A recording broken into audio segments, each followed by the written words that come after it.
लगभग polity cover होने वाला है। लगभग आज क्लास के बाद से लगभग जो है शायद हमारी 5 क्लास बचेंगी, उसके बाद आपका इस वीक में लगभग क्या हो जाएगा, पॉलिटी कवर हो जाएगा। ठीक, अब वो टॉपिक हम कवर कर रहे हैं जो अभी तक हम लोगों ने नहीं पढ़े। ठीक है, देखिए एक वो टॉपिक होगा आपका, कौन सा मैंने डाला था शेड्यूल में, बताइए कौन सा टॉपिक पढ़ा था शेड्यूल में? जनप्रतिनिधि अधिनियम।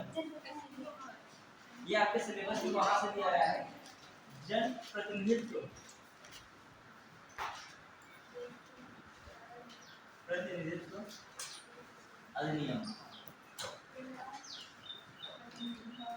ठीक है, अब देखिए जनप्रतिनिधित्व अधिनियम दो है खास, कितने हैं? दो, एक 1950 का है, कौन सा 1951 का है। ठीक है, जनप्रतिनिधित्व अधिनियम नो देखना है, एक 1950 का देखेंगे, फिर कौन सा देखेंगे, जन प्रतिनिधित्व अधिनियम 1951 का ये टॉपिक है। फिर मैंने कौन सा टॉपिक लिखा था? हाँ, जो है चुनाव सुधार संबंधी समितियां, चुनाव सुधार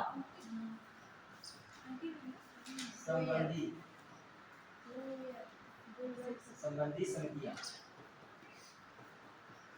election reform related to committee. ठीक है, ये है। फिर इसके बाद एक आपका दल बदल या दल परिवर्तन कानून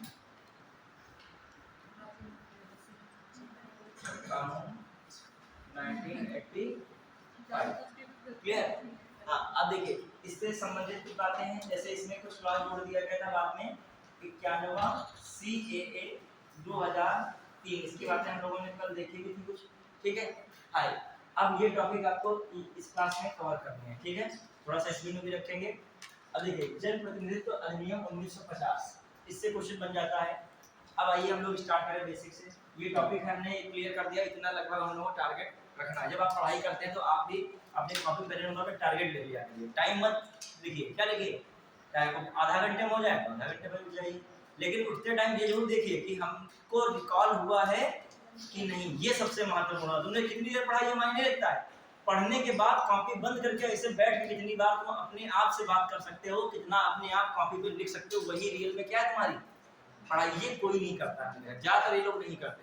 लाइब्रेरी में 8-8 घंटे पढ़ेंगे, 6-6 घंटे पढ़ेंगे, पढ़ने के बाद पूछने आपने भैया क्या पढ़ा, थोड़ा सा मुझे समझा दीजिए। आप नहीं समझा पाए जब तक आप अपने आप नहीं करोगे पॉइंट वाइज कि हम मान लीजिए पूरा डिटेल नहीं आप रिवीजन कर पा रहे हो, लेकिन ये जनप्रतिनिधि अधिनियम पढ़ा है तो पढ़ने के बाद इतना तो कम से कम जानकारी होनी चाहिए कि बिना कॉपी देखे बहुत सारी बातें आप क्या कर सको, बता सको। क्लियर? चलिए आइए स्टार्ट कर रहे हैं। जनप्रतिनिधि अधिनियम 1950, ये है जनप्रतिनिधित्व प्रतिनिधित्व अधिनियम 1950। क्लियर? इसको हम लोग आरपीए एक्ट भी कहते हैं, बाद में आरपीए 1950। ठीक है, जनप्रतिनिधित्व को रिप्रेजेंटेटिव ऑफ पीपल एक्ट 1950 भी कहा जाता है। क्लियर? अब देखिए इससे रिलेटेड बातें क्या है, पहले एक बात समझिएगा। ये जो मामला है चुनाव संबंधित है, खासकर किससे संबंधित? चुनाव संबंधित है और सीटों संबंधित है। आपने क्या देखा होगा, आर्टिकल 81 संविधान में कौन आर्टिकल है? 81 और एंड आर्टिकल 170। समझना इस बात को। आर्टिकल 181 में संसद में और आर्टिकल 170 राज्य की विधानसभाओं में। ठीक है, जो आर्टिकल 81 देखा जाए और आर्टिकल 1 कौन सा देखा जाए? 70 देखा जाए, आर्टिकल 170 देखा जाए। इससे एक बात निकल के आ रही है, इन आर्टिकल्स में क्या आ रहा है कि यहाँ पर संसद है, यहाँ पर मैं कह रहा हूँ राज्य विधानमंडलों में सीटों की अधिकतम संख्या का निर्धारण किया गया है। मतलब सीटों की संख्या का निर्धारण कौन से आर्टिकल बता रहे हैं? संसद में सीटों का निर्धारण आर्टिकल 81 बता रहा है, और जो आर्टिकल 170 किसमें बता रहा है सीटों का निर्धारण? विधानसभाओं, परिषद में, विधानसभाओं किसमें बताया रहा है? विधानसभाओं में। क्लियर? ये तो संविधान में बताया गया, समझना इस बात को। फिर कहा जा रहा है, ये भी इसमें बताया जा रहा है किस सिद्धांत पर इन सीटों का निर्धारण किया गया, ये भी बताया जा रहा है इन आर्टिकल्स में। थोड़ा समझिए इस बात को। मतलब मैं कह रहा हूँ कि जो इसमें एक चीज बताई गई कि संसद में खासकर लोकसभा में कितनी सीटें होनी चाहिए ये बताया गया। सीटें कितनी होनी चाहिए ये बताया गया। ये भी बता रहा है विधानसभाओं में कितनी सीटें अधिकतम होनी चाहिए, अधिकतम की बात कर रहे हैं लोग। लेकिन जो कहा जाए, और ये भी बताया जा रहा है इनमें कि किस आधार पर ये सीटें रखी जाएंगी, इसमें बताया जा रहा है। लेकिन सीटों का वास्तविक आवंटन इसमें नहीं बताया जा रहा है। क्या मैं समझाना चाह रहा हूँ, मतलब एक वास्तविक आवंटन जितना है वर्तमान में, जैसे मान लीजिए वो आवंटन इसमें नहीं बताया जा रहा है। जैसे कह दिया गया विधानसभा में अधिकतम 500 सीटें हो सकती हैं, लेकिन आखिर किस राज्य में कितनी विधानसभा सीटें होंगी ये वास्तविक आवंटन ये नहीं बता रहा है। इसके लिए किसकी जरूरत पड़ रही है? तो संसद ऐसे कानून द्वारा वास्तविक सीटों का आवंटन निर्धारित कर सकता है। समझ पाए कि नहीं? कौन कर सकता है? संसद कोई ऐसा कानून बना के इन लोकसभा में और कहां पे विधानसभाओं में वास्तविक सीटों का क्या कर सकता है? आवंटन कर सकता है। मतलब देखा जाए संविधान में तो प्रावधान कहा गया, लेकिन कोई भी चीज लागू की जाती है अगर क्या बना के, कानून बनाकर लागू जाती है। लगभग भारत में बहुत सारी ऐसी चीजें हैं कि संविधान में कही जाती है। जैसे मान लीजिए कहा गया शिक्षा का अधिकार, तो शिक्षा का अधिकार तो संविधान में है, लेकिन शिक्षा का अधिकार अधिनियम 2010 है कि 9 है? 2009 पारित हुआ। देखो शिक्षा का अधिकार अधिनियम 2009, बात तो संविधान में थी, लेकिन बाद में कानून उसी पे बन गया 2009 में। समझ पा रहे हो? तो ऐसे बताया गया कि लोकसभा संसद में और कहां पर विधानसभाओं में अधिकतम सीटें निर्धारित होंगी। इसमें बताया गया, ये भी बताया गया कि किस सिद्धांत पर ये सीटें इसमें क्या की जाएंगी, निर्धारित की जाएंगी। ये भी बात किसमें, ये संविधान में बताई गई। लेकिन सीटों का वास्तविक आवंटन करने के लिए संसद कोई क्या कर सकती है, कानून बना सकती है। उसी में कौन सा कानून में पढ़ रहा हूँ, जो है आरपीए 1950। ठीक है, ऐसे स्टेटमेंट में क्वेश्चन आ जाए कि विधानसभाओं में, लोकसभा में तथा विधान परिषदों में सीटों का आवंटन है, और उसमें कई सारे सर्वप्रथम किया गया आवंटन, सर्वप्रथम किया गया। उसमें लिखा हो जनप्रतिनिधि अधिनियम 1950, जनप्रतिनिधि अधिनियम 1951, और फिर लिखा हो मान लीजिए कोई और अधिनियम 2010 और कोई और अधिनियम 2009, ऐसे कोई पेपर लिख दे तो कौन सा टॉपिक लगाओगे? जनप्रतिनिधि अधिनियम 1950। समझ रहे हो कि सबसे पहली बात जो सीटों के आवंटन की आई थी तो किसने किया था इसको? आरपीए 1950 ने। एक बात ये हो गई क्लियर। अब आइए दूसरी बात समझते हैं। देखिए अभी मैं आपको आराम से दिखा दूंगा, समझ लीजिए। ठीक है, फिर आइए दूसरी बात, जो कहा जाए कि सीट होना एक अलग चीज होगा। सीटों की अधिकतम संख्या मान लीजिए लोकसभा में 543 कर दी। ठीक है, अपने यूपी को मिली 80 सीट। कितनी मिली? 80 सीट। ठीक है, अब 80 सीट में मान लीजिए सीतापुर क्षेत्र है, मान लीजिए सीतापुर का संसदीय निर्वाचन क्षेत्र है, और मान लीजिए इसके बगल में धौरारा है। कौन है? धौरारा हो गया, धौरारा। ठीक है, धौरारा, ठीक है, धौरारा हो गया। ठीक है, मान लीजिए ठीक धौरारा हो गया एक संसदीय क्षेत्र। मान लीजिए सीतापुर का है और ये कौन है, यहाँ पे है धौरारा संसदीय क्षेत्र। अब कि हुआ क्या, ज्यादातर होता है डेमोग्राफी चेंज होता है। डेमोग्राफी चेंज होता है, हर 10 वर्ष बाद जनगणना होती है, तो बताया जाता है कि 10 वर्ष बाद जब जनगणना हो रही है तो सबका डेमोग्राफी इधर से उधर हो रहा है, तो इनकी जो सीमाएं हैं, कह सकते हो संसदीय क्षेत्र की क्या सीमाएं, इनमें भी क्या होना चाहिए, बदलाव कुछ होना चाहिए। तो ये बात इसे कहते हो परिसीमन। क्या कहते हो? परिसीमन। भी सब समझ में आ जाएगा, समझिए इस बात को, बेसिक बता रहा हूँ। जो कहा जाए सबसे पहली बात परिसीमन की गई, निर्वाचन क्षेत्रों का सीमांकन करने की बात कही गई, वो भी किस एक्ट में कही गई? 1950 में ही कही गई थी। जो कहा जाए कि लोकसभा किससे आता है? संसदीय निर्वाचन क्षेत्र। राज्यसभा जो आपका विधानसभा क्या है? विधानसभा निर्वाचन क्षेत्र। अब देखो ये सीतापुर धौरारा क्या है? संसदीय निर्वाचन क्षेत्र। समझ रहे हो क्या है संसदीय निर्वाचन क्षेत्र? मतलब यदि 80 उत्तर प्रदेश की कितनी सीटें हैं लोकसभा की? 80। तो एक ये सीट हो गई और एक कौन हो गई? ये सीट तो 2 हो गई, लेकिन संसदीय क्षेत्र कौन है इनका? एक सीतापुर और एक कौन? धौरारा सपोज है। क्लियर। अब एक बात इसमें आ रही है कि ये पहली बात कही गई कि इनके जो सीमा क्षेत्रों में भी क्या हो सकता है? परिवर्तन हो सकता है। इसके लिए कहा गया एक परिसीमन आयोग बनेगा। क्या बात हो रही थी? परिसीमन आयोग। तो ये भी बात परिसीमन वाली प्रक्रिया की बात भी किसमें बताई गई? आरपीए एक्ट में। अब समझिए परिसीमन का बेसिक से। परिसीमन का मतलब होता है इंग्लिश में डिलिमिटेशन। डिलिमिटेशन समझिएगा क्या है मामला। जैसे गांव के लोग शहर की ओर भाग रहे हैं, सपोज है, ठीक है, गांव के लोग शहर की ओर जा रहे हैं। तो धौरहरा मान लीजिए ग्रामीण क्षेत्र ज्यादा है, सपोज समझिएगा, वहां पे फैलाव किसका है, मैं बिल्कुल प्रैक्टिकली बताना चाहता हूं आपको। जमीनी क्षेत्र धौरहरा है, आप जाओगे जहाँ धौरहरा में आपको गांव क्षेत्र ज्यादा मिलेगा, और सीतापुर मान लीजिए थोड़ा सा शहरी क्षेत्र ज्यादा मिल रहा है, ठीक है। अब आइए, बहुत सारे लोग कहाँ शिफ्ट हो रहे हैं, धौरहरा से सीतापुर। तो हुआ क्या कि अब ऐसा हुआ कि यहाँ पर मान लीजिए कुछ जनसंख्या कम हो गई, यहाँ पर जनसंख्या ज्यादा हो गई, तो आपको अब संसद दोनों की बराबर पावर है, तो ज्यादा जनसंख्या वाले चुने जाएंगे, ये मान लीजिए कम चुने जा रहे हैं, तो इसको बराबर करने के लिए क्या किया जाएगा, परिसीमन किया जाएगा। समझ पा रहे हो, जिससे लोगों का क्या, मान लीजिए इधर है तो इधर थोड़ा सा बढ़ा दिया हिस्सा, इसको थोड़ा सा बढ़ा के इधर कर दिया, समझ रहे हो कि नहीं, इसको थोड़ा सा और क्या कर दिया, इधर बढ़ा दिया, सीतापुर में थोड़ा सा कैच करा दिया गया इसमें। अब ये जो आबादी सीतापुर की इसमें समा गया, समझ रहे, सीटों का घटाव बढ़ाव नहीं हुआ, सीट जितनी ही थी, 2 सीटें थी, 2 ही रही, एक सीट ये रही, एक सीट ये, सीटों में परिवर्तन नहीं हुआ, किसमें परिवर्तन हुआ, क्षेत्र में परिवर्तन हुआ, सीट में नहीं हुआ, निर्वाचन क्षेत्रों में परिवर्तन हुआ। तो ये बात कह रहा हूं, समझ पाए कि नहीं। और कैसे हो सकता है डेमोग्राफी चेंज, मान लीजिए कोई यहाँ पर धर्म, सपोज दैट विशेष धर्म, उनकी आबादी यहाँ पर ज्यादा बढ़ गई और इनकी आबादी यहाँ पर उतनी नहीं बढ़ पाई, तो इसको भी बैलेंस किससे किया जाएगा, कि बराबर बराबर, थोड़ा हिस्सा इसमें भी आ जाए, थोड़ा हिस्सा इसमें। ये प्रयास किया जाता है कि जनसंख्या को बराबर किया जाए, मतलब प्रत्येक जो निर्वाचन क्षेत्रों की संख्या को क्या किया जाए, बराबर किया जाए। जिसमें एक संसद ये ना कह पाए हम 20 लाख लोगों से जीते हैं, वो कहेगा हम 2 लाख में क्या बन गए हैं, संसद बन गए। जैसे वहां पर पढ़ रहे थे कल कैलिफोर्निया में, मान लीजिए वो 55 सीट वाला है कैलिफोर्निया, बाकी सबसे हाईएस्ट सीट किसकी रहती है, कैलिफोर्निया की, जिसका कब्जा कैलिफोर्निया से। अपने वहां पर जब प्रधानमंत्री का इलेक्शन होता है तो क्या सोचते हो, जिसका कब्जा किस पर हो जाए, यूपी पर हो जाए। वैसे अमेरिका में बात करोगे, राजनीति में राष्ट्रपति बनना है तो सपना किसका वो देखते हैं, कैलिफोर्निया में उनका पूरा लगभग जोर रहता है। कैलिफोर्निया में मतलब 270 में कितनी पा गए तुम, 55 पा गए। अपने वहाँ 543 में 80 का लक्ष्य किसका है, आपका यूपी का। यूपी में जिसका ज्यादा बढ़िया बनता है उतना उसका मामला। इस बार भी सरकार देखिए, यदि बीजेपी भले गठबंधन में यूपी से कम मिली, यूपी 60-70 मिलती, फिर जो इनके क्या होते, पूर्ण बहुमत रहते। यूपी का इतना स्कोर ही है, 80 स्कोर यूपी का बहुत होता है।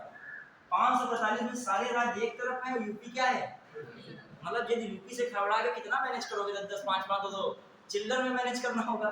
यूपी एकदम जो थोक में जाता है, ठीक है। और एक यूपी की विशेषता भी है, ज्यादा यूपी मतलब ज्यादातर एक तरफ ही होता है। इस बार थोड़ा सा फाइट हो रहा है यूपी में, ठीक है। चलिए अब आ जाए मामला क्या, अभी परिसीमन होने के 26 के बाद अब किसी यूपी में सीटें और बढ़ जाएंगी।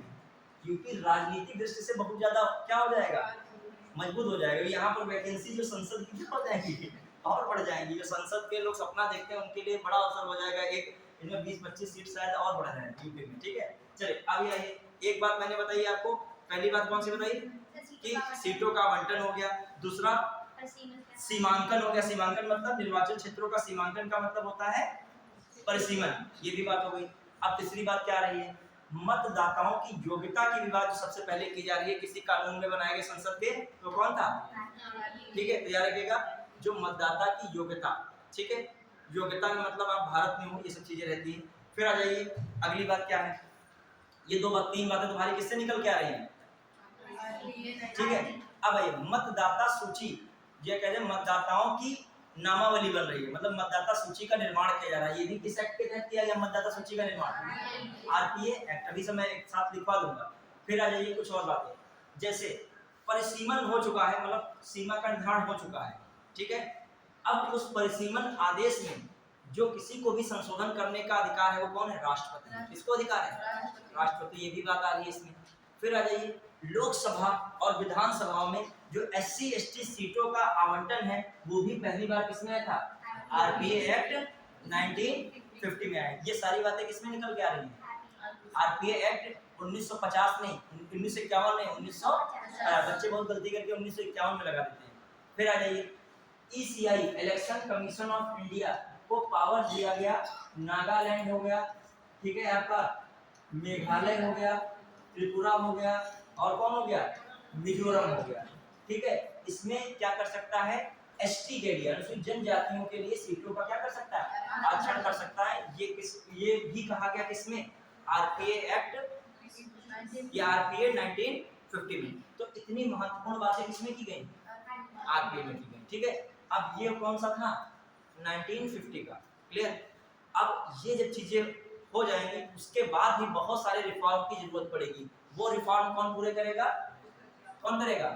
1951। जैसे यहाँ पर इसने मतदाता की योग्यता की तो बात की, लेकिन जो लोकसभा के सदस्य होंगे या संसद के लोकसभा राज्यसभा के सदस्य होंगे या इधर विधान सभा या विधान परिषद के सदस्य होंगे, इनकी योग्यता की बात नहीं की गई। वो किसमें होगी? 1951 में। समझ पाए कि नहीं? लोकसभा तथा राज्यसभा या कह लीजिए संसद तथा राज्य की विधायिकाओं के सदस्य की अर्हताएं और निर्भरताएं, मतलब क्वालिफिकेशन और कौन है डिस्क्वालिफिकेशन, दोनों बातें किसमें की गई? 1900 में। आराम से भी दिखा दूंगा और थोड़ा सा चर्चा में कर रहा हूँ, ठीक है? तो बातें किसमें आ रही है?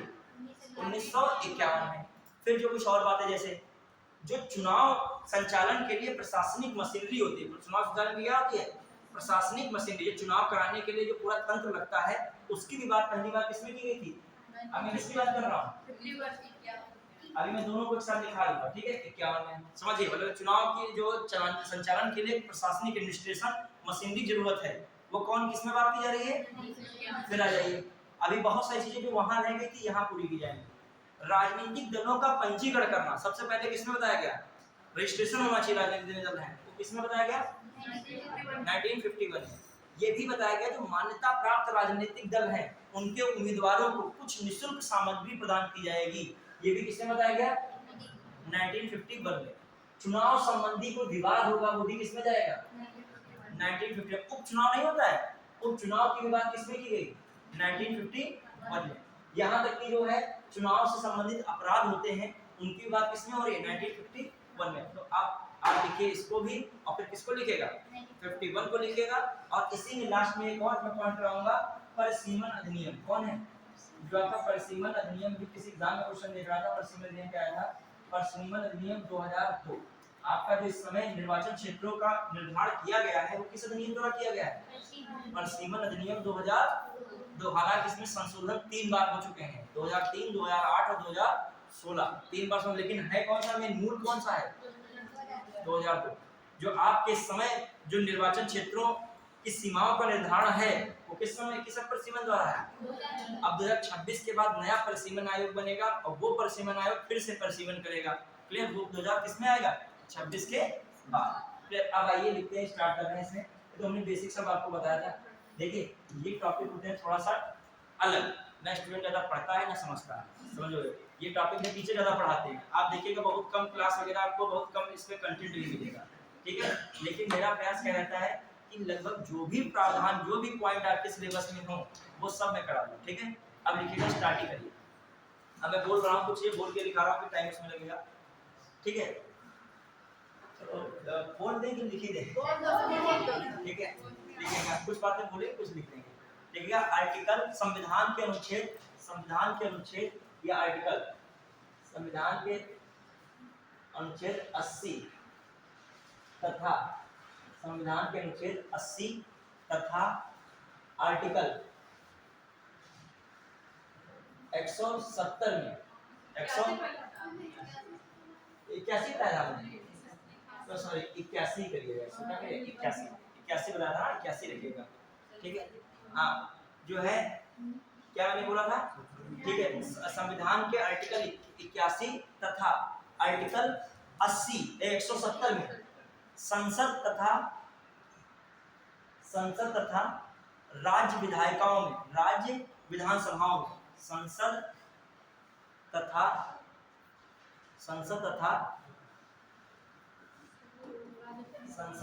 राज्य की विधानसभाओं में, राज्य की विधानसभाओं में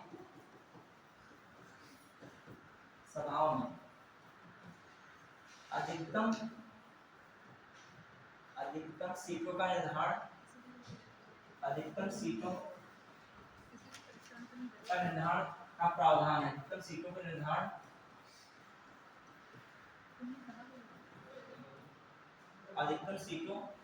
निर्धारण किया गया है, अधिकतम सीटों का निर्धारण किया गया है। उन सिद्धांतों का भी उल्लेख है, उन सिद्धांतों का भी उल्लेख है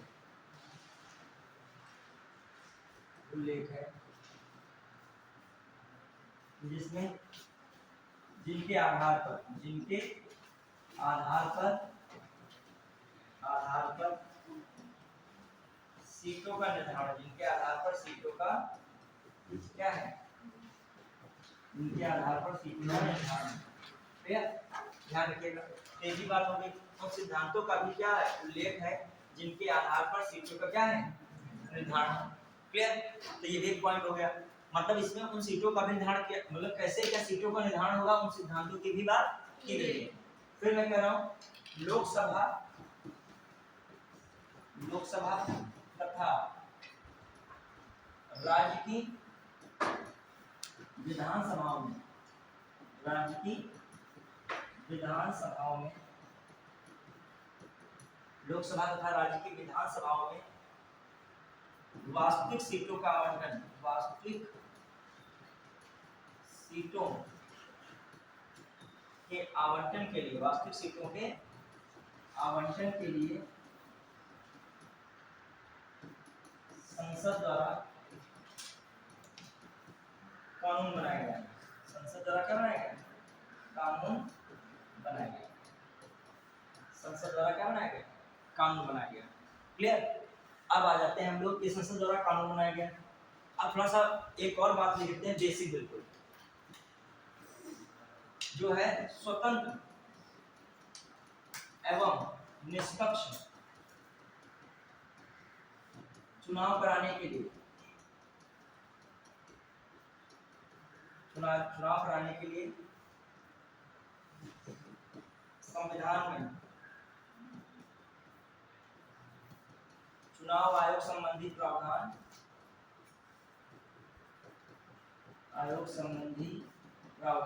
किस भाग में है, कौन से भाग में है चुनाव आयोग, ठीक है, चुनाव संबंधी प्रावधान भाग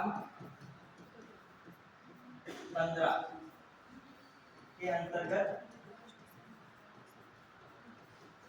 आर्टिकल 324 से 329 का क्या है, वर्णित है। जो है 324 से 329 तक वर्णित है। ये तो बात आपने बेसिक। और फिर जो है इन्हीं चीजों के लिए आगे चल के जो सही से चुनाव हो सके, सीटों का आवंटन हो सके, इसी के लिए क्या है, आरपीए एक्ट क्या है, सबसे पहले 1950 एक्ट। कौन है, आरपीए 1950। अब आरपीए एक्ट 1950 की बातें देखते हैं हम लोग, ये तो बेसिक बात है। अब 1950 कौन सा देखते हैं, जन प्रतिनिधि अधिनियम के प्रावधान, जन प्रतिनिधित्व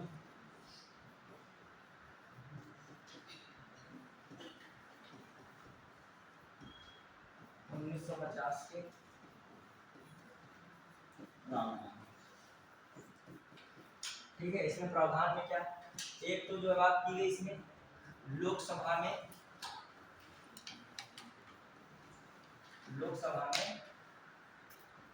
सीटों का आवंटन, लोकसभा में सीटों का आवंटन, ठीक है। फिर जो है विधानसभाओं में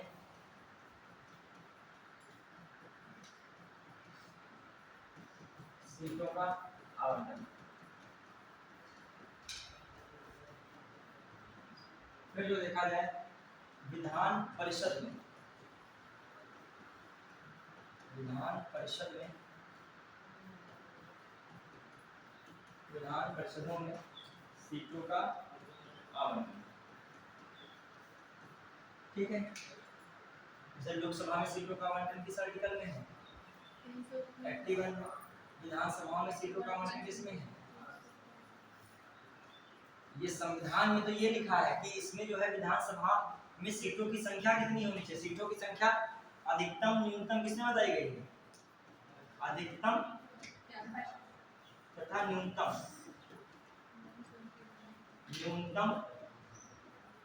सीटों की संख्या यहाँ पर क्या बताया गया है, लोकसभा तथा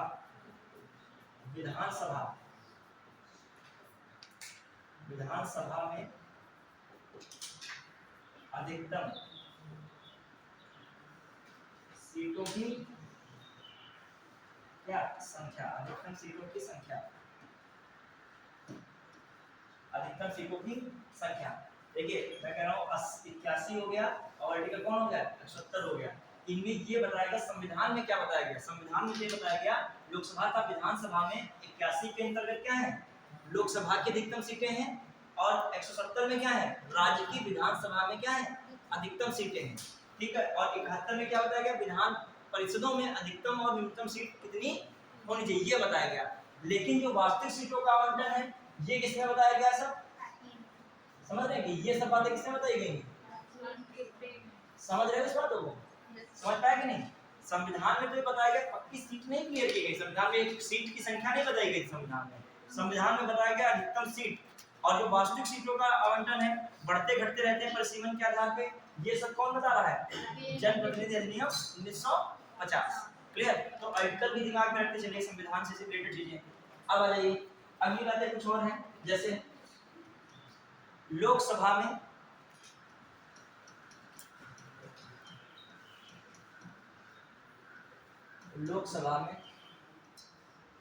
SC ST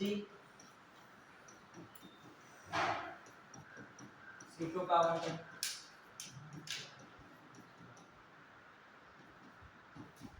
विधानसभा में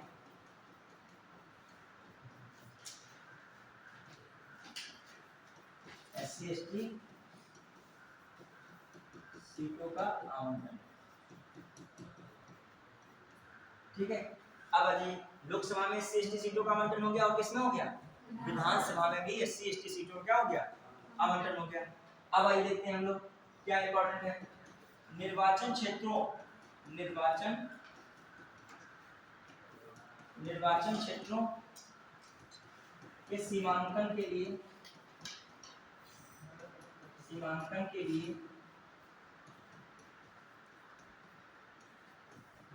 परिसीमन की प्रक्रिया,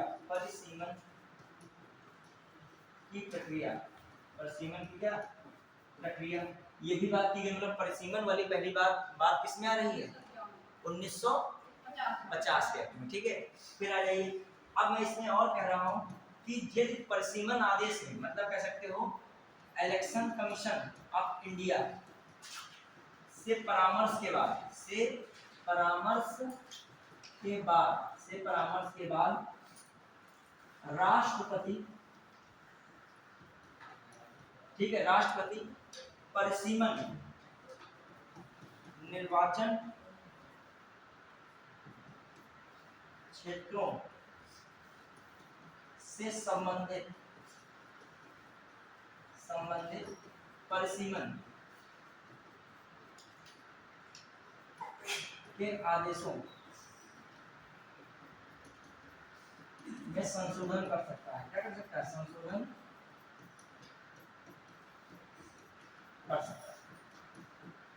क्लियर, तो दिमाग में रखिएगा, निर्वाचन क्षेत्रों के सीमांकन के लिए जो परिसीमन की प्रक्रिया की बात की गई, तो मैं बता रहा हूं इलेक्शन कमीशन से परामर्श के बाद राष्ट्रपति क्या कर सकता है, जो भी परिसीमन के आदेश हैं उसमें क्या कर सकता है, कोई संशोधन कर सकता है। कोई स्टेटमेंट इस तरीके का आ गया कि इलेक्शन कमीशन से परामर्श के बाद राष्ट्रपति द्वारा परिसीमन के आदेशों में संशोधन किया सकता है, तो ये बात क्या है, बिल्कुल सही है। क्लियर, आगे बढ़े। अब अरे ये बातें किसमें चल रही है, आरपी एक्ट 1950 में। फिर आ जाए कुछ और बातें इंपॉर्टेंट, मतदाता की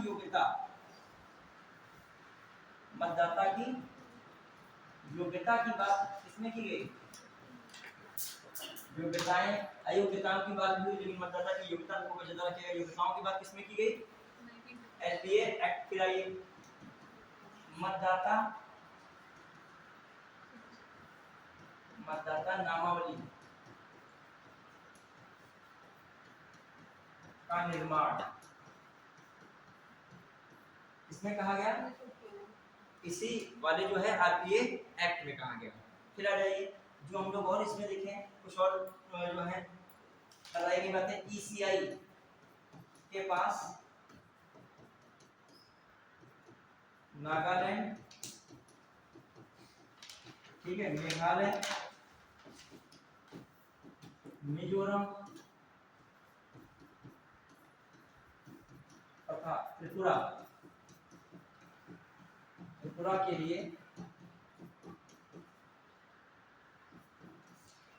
SC ST सीट आरक्षित का प्रावधान है, आरक्षित करने का प्रावधान, आरक्षित करने का क्या है प्रावधान है। तो यहाँ तक हम लोगों ने किसमें देखा है, यही महत्वपूर्ण सारी बातें किसमें आ रही हैं, आरपीए एक्ट 1950 में, केवल 1950। ठीक है, देखिए बस इतने 5-6 महत्वपूर्ण बातें हैं, बाकी तो सब वही है। ठीक है, पढ़ेंगे। अब देखिए परिसीमन यहाँ से प्रकट हो रहा है, तो परिसीमन को आपको थोड़ा सा पढ़ना पड़ेगा। पढ़ेंगे। परिसीमन आयोग की बात संविधान के किस आर्टिकल में की गई है, ये तो आरपीए एक्ट था, इसमें बात कही गई किसमें की गई है,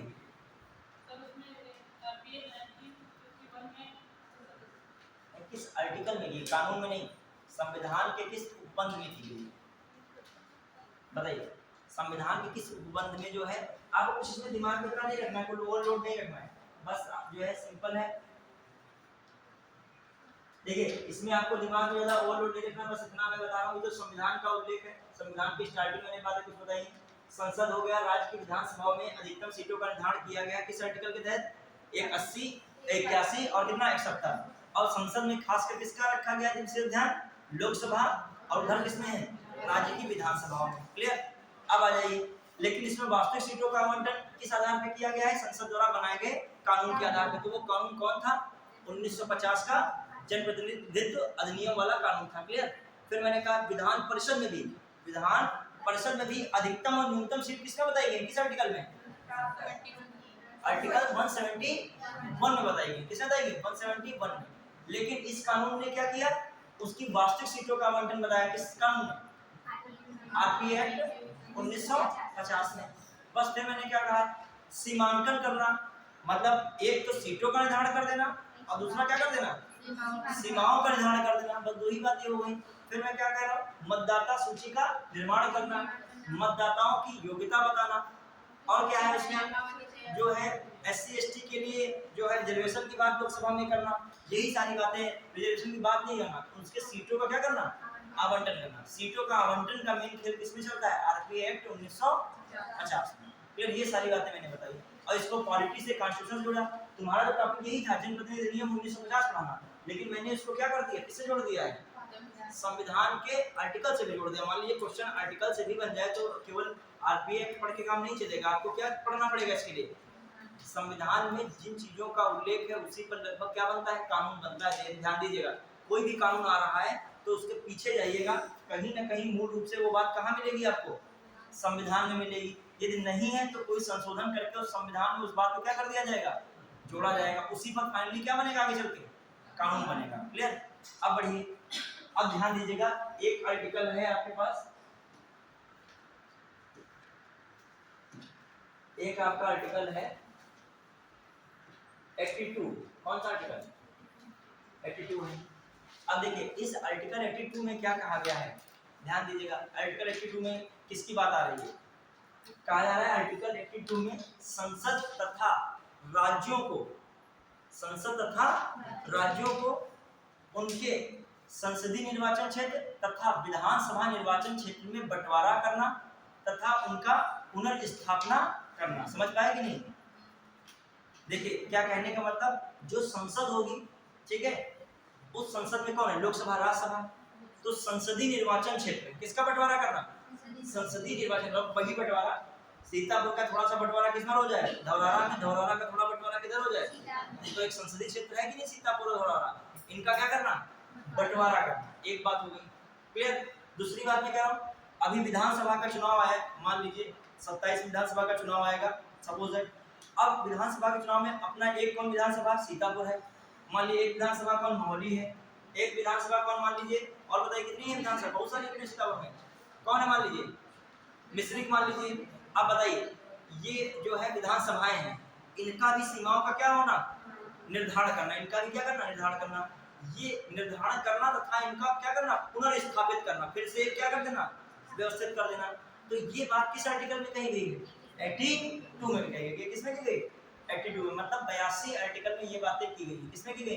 अब अच्छा, अब ये तो बात संविधान ने कह दी, लेकिन इसको इम्प्लीमेंट करने के लिए क्या करना पड़ेगा, फिर वही बात क्या करना पड़ेगा, संसद द्वारा बनाया गया कानून। इसके लिए संसद क्या करेगी, परिसीमन अधिनियम को अधिनियमित करेगी या परिसीमन अधिनियम को क्या करेगी, बनाएगी। समझिए बेसिक बात।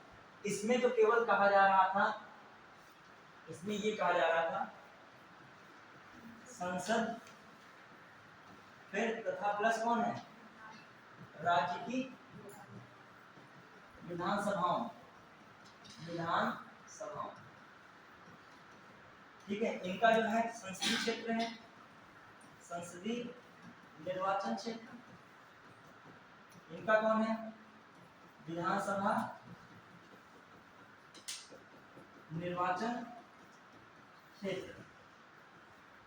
ये तो समझ गए ना, जैसे सीतापुर, महोली, ये सब क्या है, विधानसभा निर्वाचन क्षेत्र। धौरारा, सीतापुर, लखीमपुर, ये सब क्या है, संसदीय निर्वाचन क्षेत्र। क्या करना, इनका जो है, इनका क्या करना, बंटवारा करना। इनका क्या करना, बंटवारा की बात है। बंटवारा मतलब ये अपने बंटवारा करेंगे, ये अपने बंटवारा करेंगे, क्लियर। बंटवारा करना, फिर मैं कह रहा हूँ क्या करना, पुनर्स्थापित करना, पुनर्स्थापित करना, पुनर्स्थापित करना, ठीक। ये जो बात किसमें की जा रही है, आर्टिकल 82 में की जा रही है। लेकिन ये नहीं कहा गया कि कैसे क्या होगा, ये इन्होंने बताया। मतलब इसमें केवल आर्टिकल में बताया गया कि संसद का जो है संसदीय निर्वाचन क्षेत्र होगा, ठीक है। उसको जो है बंटवारा कीजिए, निर्धारण कीजिए, और इधर किसका, राज्य की विधानसभाओं के निर्वाचन क्षेत्र क्या कीजिए, बंटवारा कीजिए, ये बताया जा रहा है। अब बंटवारा पुनर्स्थापित करने के लिए क्या होगा, परिसीमन आयोग होना चाहिए। क्या होना चाहिए, ये व्यवस्था करनी है। अब एक परिसीमन आयोग ये व्यवस्था करेगा। अब आइए परिसीमन अधिनियम, इसके लिए क्या आएगा, संसद द्वारा क्या बनाया जाएगा। अब किसका काम शुरू हो जाएगा, संसद। संसद क्या बनाएगा, कौन सा कानून बनाएगा, परिसीमन अधिनियम बनाया संसद, जो क्या करेगा, सीमांकन करेगा, इनका निर्धारण सीमाओं का करेगा, क्लियर। निर्वाचन क्षेत्रों का क्या करेगा, इनका निर्धारण करेगा कौन, परिसीमन अधिनियम, ठीक। संसद द्वारा एक परिसीमन कानून बनाया गया। क्या बनाया गया, परिसीमन कानून। और परिसीमन कानून, परिसीमन कानून, परिसीमन कानून या अधिनियम लागू हो गया। परिसीमन अधिनियम क्या हुआ, लागू हुआ। लागू होने के उपरांत परिसीमन आयोग का गठन किया। किसका गठन हुआ, परिसीमन आयोग का, आयोग का क्या हुआ, गठन हुआ। परिसीमन आयोग क्या हुआ, गठन। और अब परिसीमन आयोग क्या करेगा, निर्वाचन क्षेत्रों का क्या करेगा, निर्वाचन क्षेत्रों का निर्धारण करेगा, ठीक। अब परिसीमन आयोग निर्वाचन क्षेत्र क्या करेगा, निर्धारण करेगा। समझ पाए कि नहीं, ये पूरा प्रोसेस है। अब परिसीमन आयोग क्या करेगा, निर्वाचन क्षेत्र का निर्धारण कर रहा है। तो अब आइए, परिसीमन आयोग का गठन कब कब हुआ है, एक 1952 में हुआ है, एक 1963 में हुआ है, एक 1972 मिलता है, कहीं 1973 मिलता है, और फिर जो है एक परिसीमन आयोग का गठन कब हुआ, 2002 में हुआ। इसमें संशोधन 2003 में हुआ, 2008 में हुआ और 2016 में हुआ। ये सब क्या हुआ है, संशोधन, ठीक है। और ये 2002 का जो परिसीमन अधिनियम आया था, जो परिसीमन अधिनियम आया वो किस जनगणना के आधार पे था, 2001 की जनगणना के आधार पे था। किसके जनगणना के आधार पे था, 2001।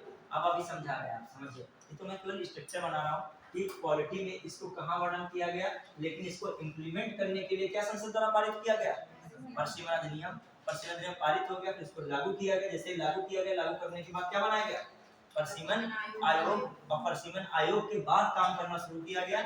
अब जो है सीमाओं का क्या किया जाएगा, निर्धारण हो जाएगा, ठीक है।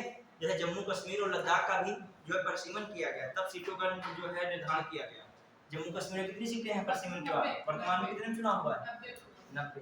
हालांकि अभी भी और ज्यादा 114 तक शायद है इस मैटर, उसमें गुलाम कश्मीर वगैरह भी सब शामिल है, ठीक है। उसके लिए कुछ सीटें भी छोड़ दी गई, मतलब लेकिन परिसीमन में उसको रखा गया शायद, ठीक है। गुलाम कश्मीर शायद अभी कल परसों किसी की स्टेटमेंट अब इतना क्लियर नहीं हो रहा है, कहा गया था कहीं से सुनने मिला था कि जो है विदेश मंत्री ने कहा है कि गुलाम कश्मीर को भी जो है क्या करेंगे, भारत में शामिल करेंगे, ठीक है। चलिए, तो ये बातें हैं, क्योंकि जो परिसीमन किया है उसमें गुलाम कश्मीर की सीटों को क्या कर दिया गया है, शामिल किया गया। शायद 114 सीटें रखी गई हैं। वैसे चुनाव तो कितने पे हो रहा है, 90 पे हो रहा ना, अभी वो बाकी सीटें कहाँ गई, ठीक है। चलिए, अगला मैटर देखते हैं। अब देखो भारत भी क्यों ना करे, अब समझना क्या है, जब इस समय विश्व स्तर पर हर देश जो है अपना फायदा ढूंढ रहा है, ठीक है, अपना तो फायदा दूसरा ही रखो, दूसरे का छीन ले रहा है, तो अपना तो कम से कम ना ही किसी को सौंपा जाए, दूसरे को नहीं लेते हो लेकिन अपना तो ना ही दो किसी को। अब देखिए यूक्रेन और रशिया का मैटर क्या है, मेन कुछ हिस्सा रूस क्या किस पे अपना हक जमाता है, यूक्रेन, तो यूक्रेन लड़ाई कर रहा है। हर जगह देखिए चीन ताइवान को धमकी देता रहता है, कब हम तुम्हारे पर कब्जा कर लेंगे, ठीक है, हमारे हिस्से में तुम आ रहे हो, मतलब लगभग हर कोई जो अपने अड़ोसी पड़ोसी को उधर चले जाइए, कहाँ पे, इजराइल और इधर चल लड़ाई है बात, इजराइल और फिलिस्तीन वाला मैटर, फिलिस्तीन का वो क्षेत्र इजराइल का हमारा ही क्षेत्र है, वेस्टर्न बैंक में कुछ एरिया पड़ता है हमारा, ये गाजा में कुछ पड़ता है हमारा, ये तो जब सब अपने अपने में लगे हैं तो भारत की विदेश पॉलिसी, भारत में भी तो ये होगा कि हम भी अपना जो हिस्सा है कम से कम वो क्या करें, हम दूसरे का ना लें लेकिन खुद का जो हिस्सा है वो तो कभी ना कभी क्या करें, शामिल करें, शांतिपूर्वक शामिल करें, ये भी एक लगता है मामला, और शांतिपूर्वक ये चीजें फिर कैसे शामिल हो पाएंगी, इसी में मामला फंस जाता है। ठीक है, चलिए आगे देखते हैं। 82 आर्टिकल हो गया, अब इसमें लिख लीजिएगा कुछ बातें, ये तो मैंने कोई ग्राफ में समझाया है, ठीक है, लिख लिया, तुमने बनाया हो तो बात अलग है, तो समझाने का प्रयास था, लिखिएगा सेंटेंस वाइज लिख लीजिएगा, लिखना चाहिए, लिख लेना, आधे तो इसमें समझ नहीं पाएंगे, इसमें क्या सर ने बना दिया है, ये एक लंबाई इसमें की है, ये तो हमने कल समझाया, देखिए इसको उसमें लिखिएगा लैंग्वेज में। आर्टिकल 82 संविधान के अनुच्छेद 82, संविधान के अनुच्छेद 82 के अंतर्गत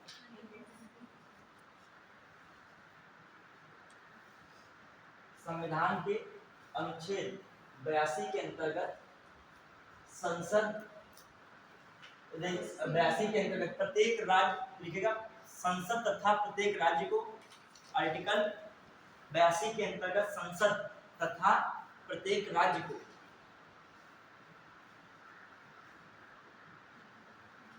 क्रमशः संसदीय निर्वाचन क्षेत्र, संसदीय निर्वाचन क्षेत्र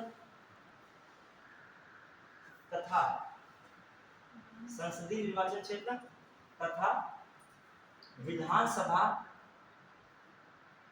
निर्वाचन क्षेत्रों में बंटवारे, विधानसभा निर्वाचन क्षेत्रों के बंटवारे तथा पुनर्स्थापित का प्रावधान करता है, पुनर्स्थापित का प्रावधान करता है, पुनर्स्थापित करने का प्रावधान करता है। क्लियर, तो ये भी आपका हो गया, इसमें लिखा क्लियर। अब आ जाइए अगला पॉइंट लिखिएगा, बताया था इसका पुनर्स्थापित करने का प्रावधान करता है। अब आइए इसमें लिख लीजिएगा कि परिसीमन अधिनियम 2000 लिखिएगा, संसद द्वारा परिसीमन अधिनियम, संसद द्वारा परिसीमन अधिनियम 2002 अधिनियमित किया गया, अधिनियमित किया गया, संसद द्वारा परिसीमन अधिनियम 2002 अधिनियमित किया गया, अधिनियमित किया गया, ठीक है, अधिनियमित किया गया। फिर लिखिएगा इसके जो 2001 की जनगणना पर आधारित है, इसके 2001 की जनगणना पर आधारित है, जो 2001 की जनगणना पर आधारित है। क्लियर, परिसीमन अधिनियम के लागू होने के उपरांत परिसीमन आयोग का गठन होता है, लिखिएगा परिसीमन अधिनियम लागू होने के उपरांत परिसीमन आयोग का गठन होता है।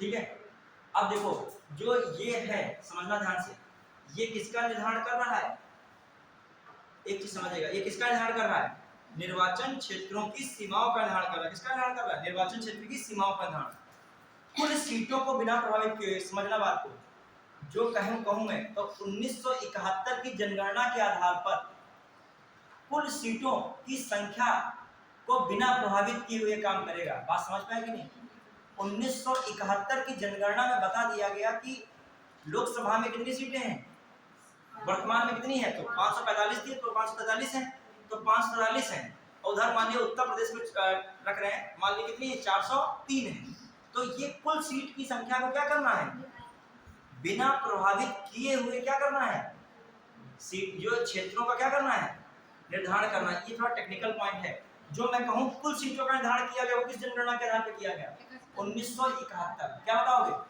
1971, नहीं समझे, मतलब मैं कहूँ कि लोकसभा में इस समय जितनी सीटें हैं इनका निर्धारण, कुल सीटों का निर्धारण किस जनसंख्या पे किया गया, तब ना वहां टिक लगा देना 2001 की जनगणना पर, कितना लगाओगे, समझ रहे हो कुल सीटों का मतलब। जब वर्तमान में कहूँ 543 है, वर्तमान में अधिकतम सीटों की संख्या कितनी है, 550 है। जो कुल सीटों का निर्धारण हुआ है वो कुल सीटों का निर्धारण की जनगणना पे हुआ है, ठीक है।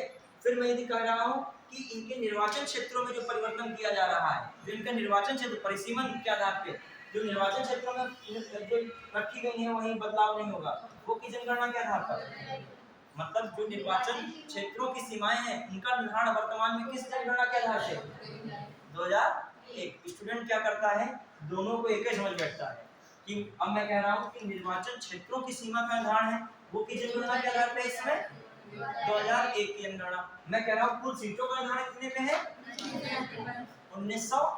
तो ये लाइन लिख लीजिएगा, तभी मैं कह रहा हूँ उसको लिखिएगा। जो ये सब जरूर करो, मतलब क्षेत्रों को बढ़ाओ घटाओ वो कर सकते हो, लेकिन सीटें जितनी हैं, यदि मान 80 सीटें यूपी में, तो सीटें नहीं बदल जाएंगी, घट जाएंगी, उनका क्षेत्र आगे पीछे हो सकता है, लेकिन सीटों का मामला जो 80 है तो अभी क्या रहेंगी, 80 रहेंगी। ये लिखेगा 1971 की जनगणना, 1971 की जनगणना में निर्धारित की गई कुल सीटों की संख्या को बिना प्रभावित किए हुए परिसीमन करना। 1971 की जनगणना पर निर्धारित सीटों की कुल संख्या, 1971 की जनगणना पर निर्धारित सीटों की कुल संख्या को बिना प्रभावित किए हुए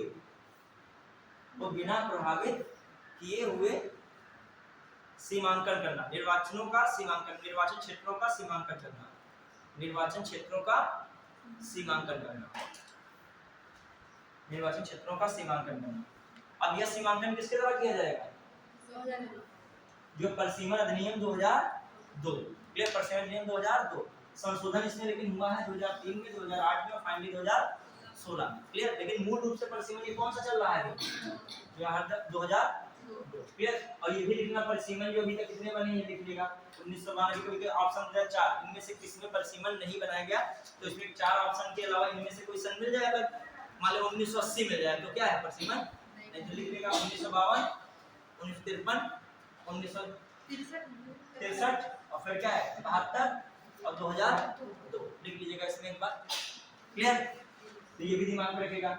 अब अच्छा कब परिसीमन बनना है, अब देखिए 2026 तक सबको रोक दिया गया, 2026 तक क्या रहेगा, जो भी निर्वाचन की क्षेत्रों की सीमाएं हैं वही रहेंगी, और क्या है जो कुल संख्या सीटों की है वो भी क्या रहेगी, वही रहेगी, चाहे उत्तर प्रदेश की हो, चाहे विधानसभा की हो, चाहे विधान परिषद तो संसद द्वारा कभी भी समाप्त या क्या क्या वो अलग बात है, मेन किसकी, लोकसभा और किसकी, विधानसभा की। तो सीटें 2026 तक तो यही रहेंगी। अब 2026 के बाद जब परिसीमन होगा तब सीटें क्या होंगी, बढ़ेंगी या घटेंगी। अब परिसीमन भी नहीं होगा, परिसीमन भी 2002 ये संशोधन हो गया अलग है, लेकिन अगला परिसीमन आयोग भी कब बनेगा, 26 के बाद, अभी 26 में नहीं बनेगा, 26 के बाद ये देखा जाएगा, क्लियर, ठीक है। ये नहीं 26 में आ जाएगा कुछ, ये 26 के बाद ही सोचा है, तब तक की क्या यही सब रहेगा जो कुछ है, ये 26 तक यथास्थिति रखी गई है। अब आ जाइए आरपीएफ लिखेगा, आरपीएफ 1951, अब इसको लिखेगा जन प्रतिनिधित्व अधिनियम 1951, जन प्रतिनिधित्व अधिनियम 1951, जन प्रतिनिधित्व अधिनियम 1951, क्लियर, पढ़े। तो जन प्रतिनिधित्व अधिनियम 1951 में क्या क्या बातें हैं, अब देखो जो बातें हम लोग किसमें छोड़ रहे थे, 1950 के अधिनियम में छोड़ रहे थे, वो बातें किसमें हैं, और 1951 अधिनियम बहुत इंपॉर्टेंट है। देखो मैं अभी इसमें केवल प्लॉट बता रहा हूँ, वरना एक्सप्लेन करने को उसमें बहुत सारी चीजें, जैसे मैंने बता दिया कि संसद है और विधायिका है, इनके सदस्यों की योग्यताएं और निडरताएं, अभी तो मैं इतना बोल रहा हूँ। अब इसके अंदर चलोगे तो योग्यता के बहुत सारे क्लास हैं और निडरता के भी बहुत सारे क्या है, वो बंद है। उसको पढ़ाएंगे तो बहुत ही टाइम लगेगा, लेकिन इतना समझ लीजिए योग्यता मतलब निरंतरता में क्या हो सकता है। निरंतरता में क्या, 60 दिन आप बिना किसी अनुमति के सदन की कार्यवाही में लगातार भाग नहीं लिए हैं तो आप क्या हो जाओगे, निरंतरता हो जाएगी आपकी। ये सब किसके द्वारा आया है, जनप्रतिनिधि अधिनियम, समझ रहे हो। फिर दूसरी बात समझिए कि आप 2 सीटों पे चुनाव लड़ते हैं, दोनों में विजयी होते हैं तो एक आपको छोड़नी पड़ेगी, यदि नहीं छोड़ते हुए सीट तो क्या हो जाएगी, दोनों सीटें क्या नहीं व्यस्त रहेंगी। तो ये सब निरंतरताएं किसमें बताई गई हैं, जनप्रतिनिधि अधिनियम 1951, ठीक है। कभी समय मिलेगा तो उसको पूरा डीपली बताएंगे, लेकिन फिलहाल के लिए इसमें भी क्या क्या पॉइंट्स हैं वो लिख लेगा, जब लिखेगा एक बार, हाँ ठीक है। हाँ आपके पास ऑप्शन है, पहला छोड़िए, जब राज्यसभा छोड़ना है, ये राज्यसभा नहीं छोड़ते, जब मान लीजिए आप दोनों सदनों से बने हैं, ठीक है, सपोज दैट एक तो आप हो गए, क्या मामला हो गया, एक ही व्यक्ति हैं, एक आप राज्यसभा से थे और फिर क्या है लोकसभा से हैं, तो इसमें आपको एक छोड़ना पड़ेगा। यदि आप नहीं छोड़ते हो तो क्या हो जाएंगे, दोनों हो जाएंगे। एक कंडीशन ये हो सकती है कि आप किससे हो, मतलब राज्यसभा और लोकसभा दो में से, और एक कंडीशन क्या होगी, लोकसभा से हैं लेकिन दोनों अलग अलग निर्वाचन, मान लीजिए एक बनारस है तो एक मान लीजिए सपोज दैट गांधीनगर है, तो दोनों में से यदि आप करते हो तो दोनों जीत जाते हो, तो आपको एक क्या करना पड़ेगा, छोड़ना पड़ेगा। ये बात हो रही, क्लियर, समझ पाए।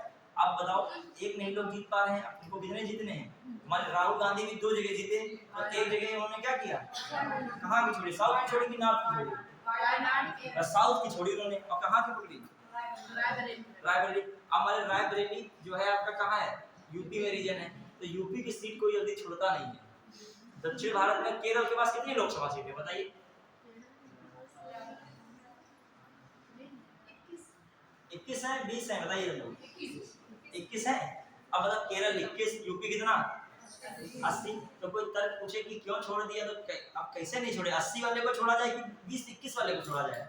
यदि आप ही के पास 2 ऑप्शन हो, इधर 21 वाले लोग मिल रहे हैं, इधर आपको जो है जहां पर जगह हो, जहां पर आप स्पीच दोगे, जहां पर आप कोई एक्शन लोगे, तो कितने लोग प्रभावित होंगे, 80, और जहां पर होगे तो कहां 21 लोग, इसका तो कितना है, ये चौथाई है, ठीक है। तो ये तो कॉमन सी बात है, कौन सा रखा जाएगा, नरेंद्र मोदी हैं, गुजरात से हैं, लेकिन कहाँ की सीट रखे हैं, बनारस की हैं, तो कॉमन सी बात है, ये तो रखते ही। अब बनारस से कोई मान लीजिए कोई ऐसा दल वहां से पार्टिसिपेट करे जो मतलब बाहरी दल हो, मान लीजिए आम आदमी पार्टी है यहाँ करेगा कि यूपी के अंतर्गत, तो अच्छा हरियाणा है जैसे, आम आदमी पार्टी वहाँ एक भी सीट नहीं पाई है, क्यों नहीं पाई है, क्योंकि जैसे कहीं कहीं स्टेट है वहां पर राजनीतिक पकड़ कुछ ही पार्टी होगी, वहां पर जो पकड़ है आपकी किसकी है, मान लीजिए कांग्रेस की, और किसकी चलती टक्कर, बीजेपी की चलती है, वहां ये पार्टियां पार्टिसिपेट करें, मान लीजिए सपा पार्टिसिपेट वहां की, बीएसपी पार्टिसिपेट की, तो इनका वहां पर जनाधार नहीं है। ये भी आपके एक टॉपिक है राजनीतिक गतिशीलता, लेकिन राजनीतिक गतिशीलता को इसमें हमको इतना टाइम दिया नहीं है बताना, लेकिन एग्जाम में आपके कुछ चीजें ऐसी होती है रिलेटेड रहती है, जैसे मान लीजिए आप में पढ़ता है दबाव समूह, बहुत चीजें आती हैं टॉपिक, ये भी राजनीतिक गतिशीलता है, दबाव समूह। चलिए पहली बात देखिए, मान लीजिए ये तो व्यवहारिक बता रहा हूँ, जैसे कि आपका हरियाणा है, हरियाणा में मान लीजिए सपा के पास जो है, एसपी पार्टी के पास यहाँ पर सीटें बिल्कुल नहीं मिली, 0 मिली मान लीजिए, ठीक है। अब आइए वहां पर, कहां पर कांग्रेस को यहाँ पर सीटें मतलब बल्कि नहीं मिली है, 90 सीटें 48 पा जाएंगे, 37 मिली है, हमारे कांग्रेस कितनी मिली है 37, बीजेपी कितनी मिली है 49 है, ठीक है। अब मान लीजिए यहाँ पे सपा को क्या मिली है, 0 मिली है, तो यहाँ पर कांग्रेस ने सपा के साथ एलियंस नहीं किया है, और बल्कि सपा को चाहिए था कि हमारा जनाधार हरियाणा में नहीं है तो हमको क्या दीजिए, सपोर्ट दीजिए। अब यूपी का इलेक्शन है, सपोज यूपी के इलेक्शन में, अब यूपी के इलेक्शन में अब कांग्रेस की यही हालत होने वाला है, समझना है उसे।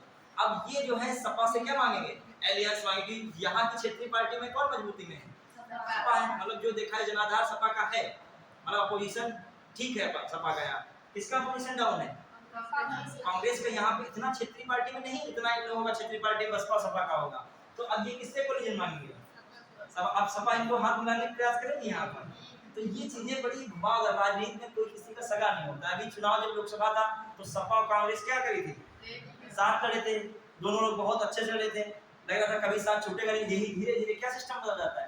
तो ये कहने का राजनीति में कुछ नहीं होता है, मेन होता है कि कैसे भी क्या निकले आपकी सीट निकले, सब बराबर ही चलता है। अब देखो कितनी बढ़िया दोस्ती थी, लेकिन हरियाणा में यदि 5-6 सीट पे इनको यहाँ पे समझौता देते तो 5-6 सीट पे कहाँ पे होते, यहाँ पे इनको मिलते, सिस्टम होता। चलिए अब आई, तो जिसका जो जनाधार है जहाँ पे उसका रहता है। अब फाइट किसके बीच चलिए यहाँ पे, सपा जो है कौन है, कांग्रेस वर्सेस बीजेपी। अब आ जाइए, अब आपका जो अभी पढ़ रहे थे आपका 90 सीट है कहाँ पे,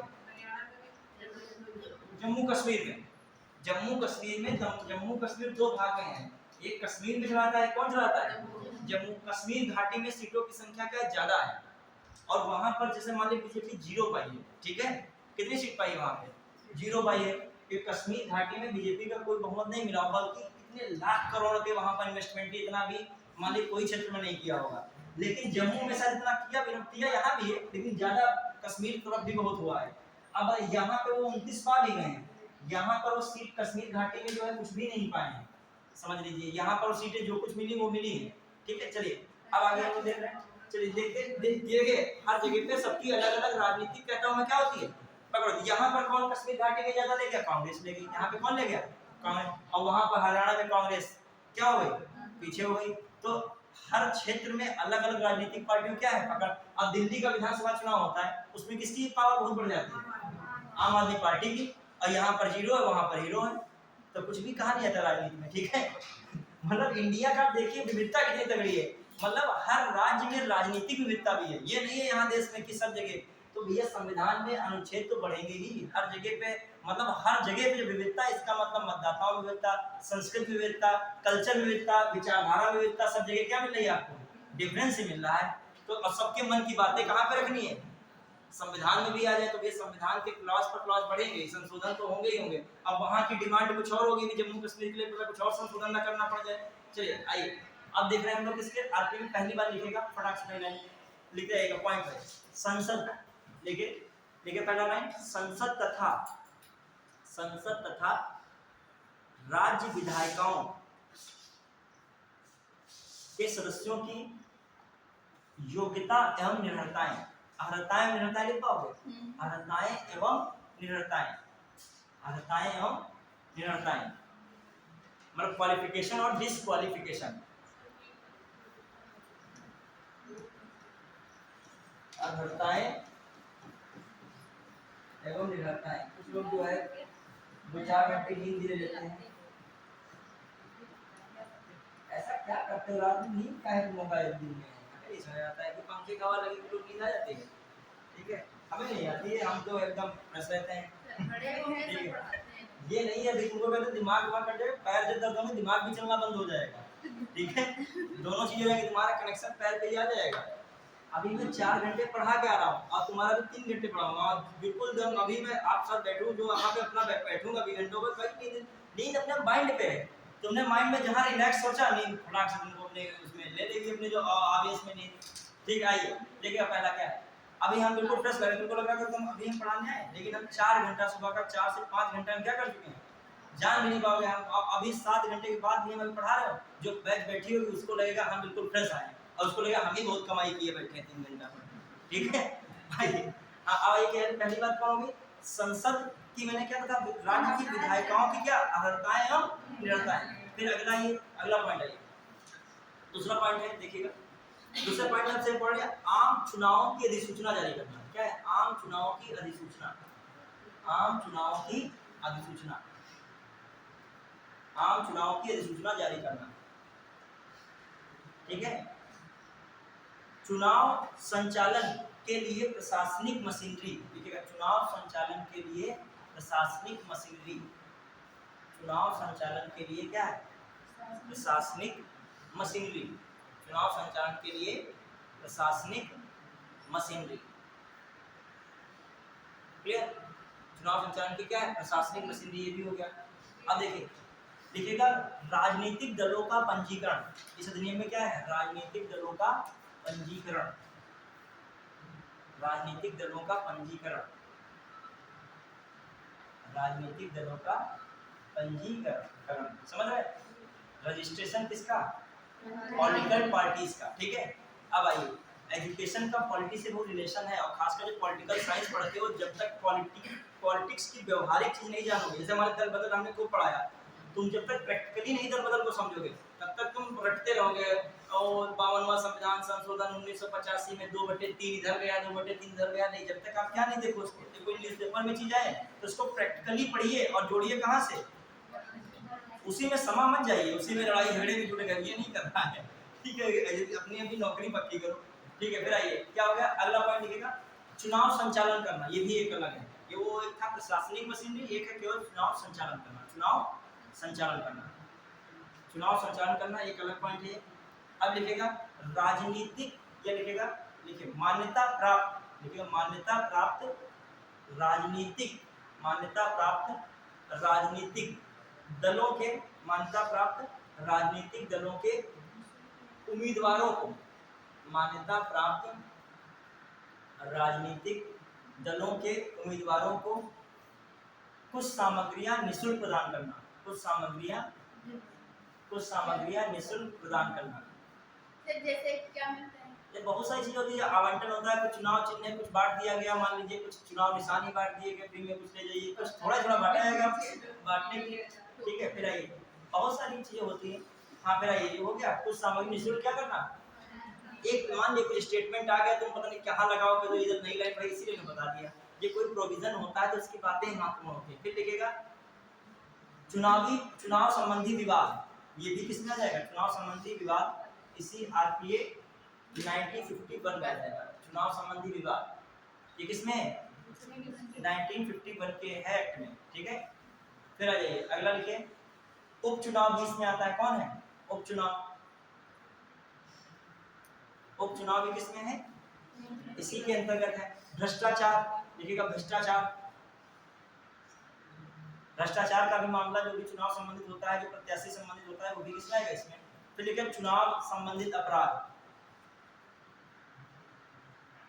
चुनाव से रिलेटेड क्या है, अपराध। ये कीवर्ड जरूर दिमाग में रखिएगा, ये किसकी बात कर रहा है, 1951 की क्या कर रहा है, इस एक्ट की बात कर रहा है। 1951 के एक्ट की बात क्या करता है, ये बात कर रहा है। अब आइए दिमाग में रखिएगा, कौन सा एक्ट पढ़े थे उधर, 1950 का एक्ट, ठीक है, उसकी बातें, और फिर किसकी बातें, इसकी बातें, और आपस में मिक्स मत कर दीजिएगा, उसकी बातें अलग है, इसकी बातें अलग है। अब डालिएगा अगला पॉइंट, मैंने क्या पढ़ाया था, क्या बताया था स्टार्टिंग में, हाँ, दल बदल परिवर्तन कानून, ठीक है। अच्छा हाँ, चुनाव सुधार संबंधी समितियां, पहले इसको लेके चुनाव सुधार संबंधी समितियां। देखो मान लीजिए कहीं कहीं ऐसे क्वेश्चन आ जाते हैं कि चुनाव संबंधी समितियां इनमें से कौन नहीं है, वहां लिख दिया। जैसे मान लीजिए क्वेश्चन आ गया ऐसे सिंपल, कभी कभी देखो सिंपल ऐसे क्वेश्चन आते हैं, और कभी कभी क्या आएंगे, सीक्वेंस में आएंगे, कभी किसमें आएंगे, सीक्वेंस में। तो मान लीजिए ऐसे क्वेश्चन आया कि निम्नलिखित में से कौन चुनाव संबंधी समिति नहीं है, वहां लिखा हुआ दिनेश गोस्वामी समिति, तारकुंडे समिति, इंद्रजीत गुप्ता समिति, सादिक अली समिति।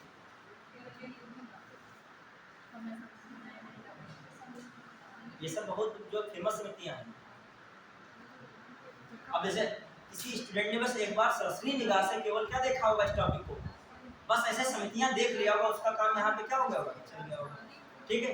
अब आइए कभी कोई ऐसे भी क्वेश्चन पूछ सकता है, तारकुंडे समिति, फिर दिनेश गोस्वामी समिति, फिर लिख दे बोहरा समिति, फिर लिख दे इंद्रजीत गुप्ता समिति। अब क्या इनका क्या सेट करो, सीक्वेंस सेट करो। जैसे आपको क्वेश्चन आया था इधर 20 से 23 के बीच में बलवंत राय मेहता समिति और ये अशोक मेहता समिति और जी वी के राव समिति और जो है कौन सी समिति, सिंघवी समिति और आपकी तुंगन, और ये जो आपकी कौन सी सब हो गई, इन समितियों का सीक्वेंस और गाडगिल, इनका सीक्वेंस है, वो एक सीक्वेंस हो जाता है। ऐसे सीक्वेंस किसका आ सकता है, निर्वाचन का भी तो आ सकता है सीक्वेंस, तो आप इनको भी लिख लीजिएगा। देखिए इसके अंतर्गत बताना फिर डिटेल का बहुत हो जाएगा, ये भी टॉपिक बहुत खींच दिए हम, अभी हमको जो टॉपिक क्या करने हैं और कवर करने, लेकिन इतना जानकारी लिखिएगा, जो समितियां हैं वो लिख लीजिएगा, उनसे संबंधित रिलेटेड आर्टिकल्स लिखिएगा।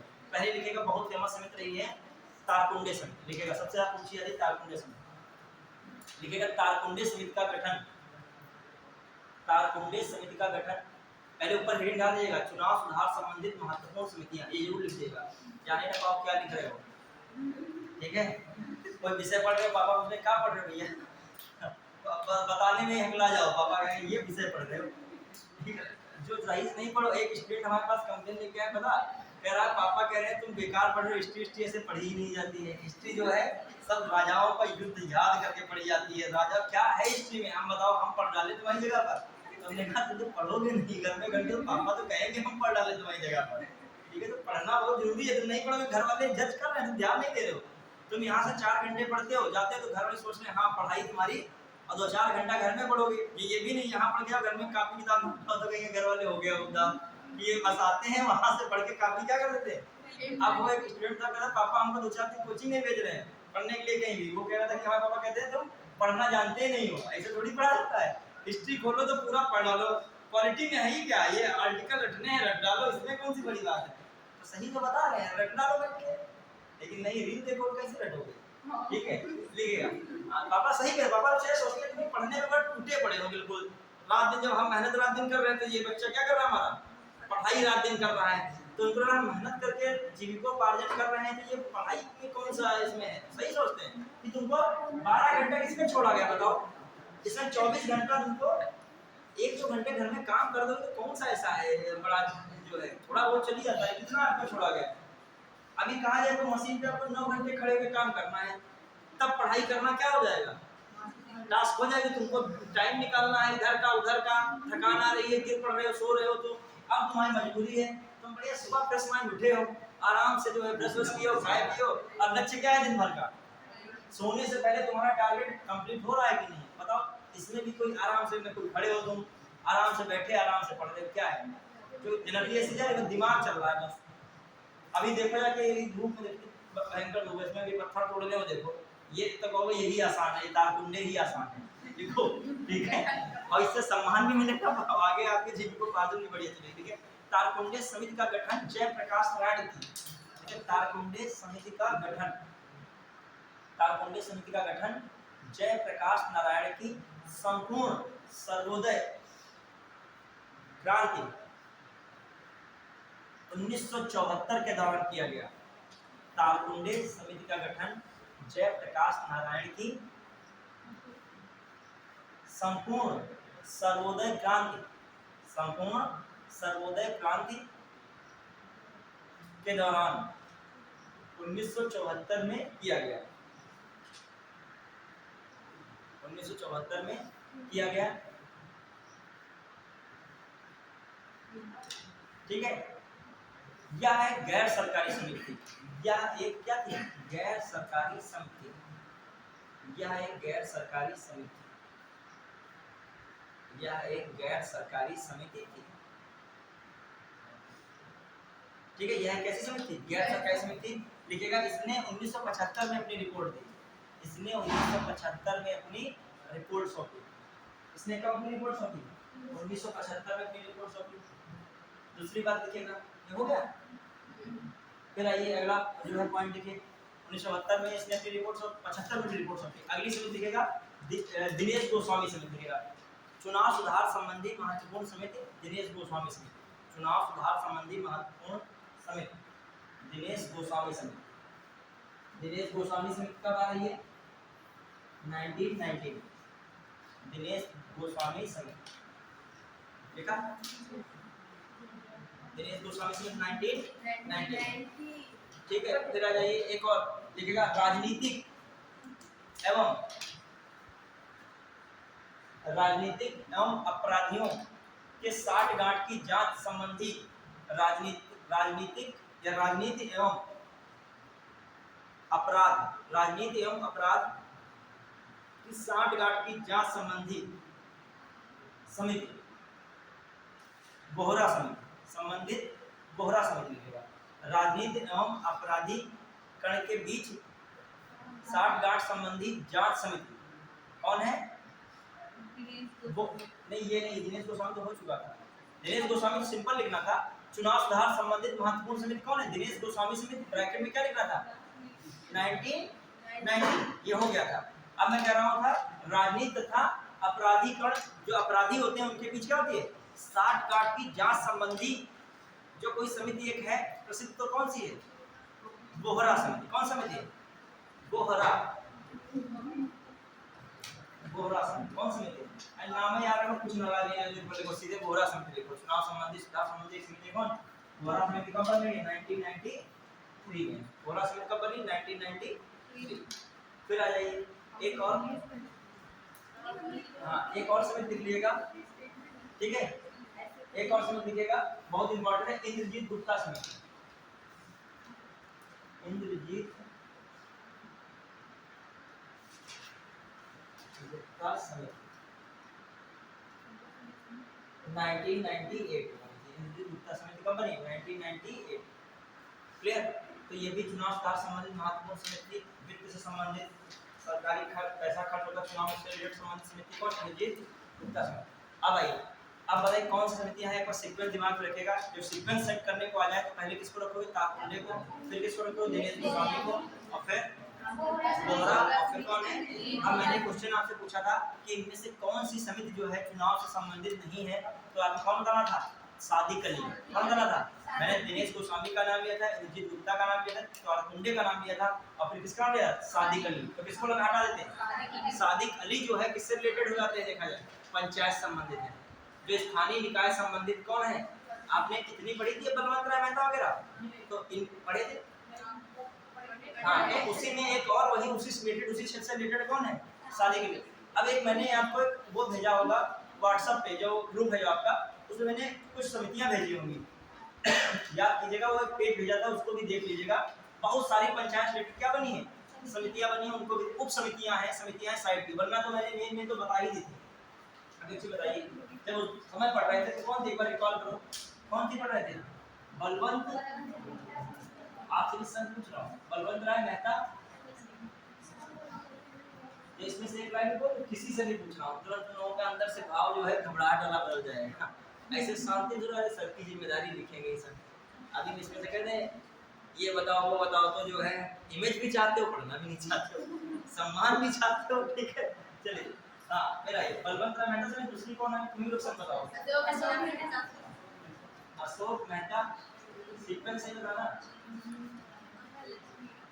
जिससे पूछेंगे वो सब बताएगा, अभी कोई लोग नहीं बताएगा, ठीक है? हाँ, फिर जीबी के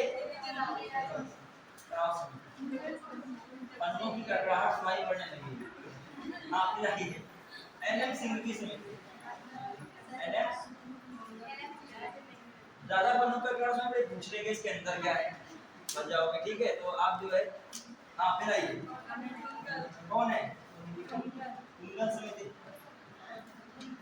समिति तुम्हारा पीछा भी नहीं छोड़ेगी, समझना, अभी बहुत सारी समिति बाकी है। अभी हमने एससी एसटी ओबीसी के बारे में पढ़ाना, उससे रिलेटेड भी है, कहीं काका कालेकर है, तो कहीं जो है आपके वो दिलीप सिंह भुरिया हैं, तो कहीं जो है मंडल बीपी मंडल हैं, सब बहुत वो भी कमेटी आयोग बने हैं। फिर आ जाइए, और कौन है आपका? गार्डगिल समिति, ठीक है? और इधर कौन समिति इंपॉर्टेंट लिखे हैं आपको बताइएगा, इधर कौन से लिखे हैं? तो पहले ताकुंडे। जब कोई चीज भूला करो तो कॉपी में ऐसी चीज जरूर लिख लिया करो, मतलब देखे भूल तो नहीं है, दोनों एक साथ है। ताकुंडे, अब वो लगता है कि हमें याद ही होगी, जब एग्जाम में आएगा तो याद ही आ जाएगा, कुछ भी नहीं याद आ जाएगा। हाँ, दिनेश, और बताइए।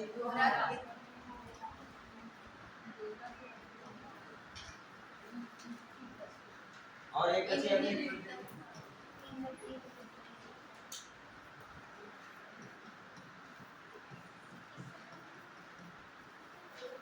ठीक है, चलिए अब आइए एक बार सन लिखते हैं, किसके क्या है बिना देखे। अभी जो आप लोगों ने पढ़ा बिना देखे लिखना है। बलवंत राय मेहता समिति, हाँ वो तो है ये, जीवी के राव,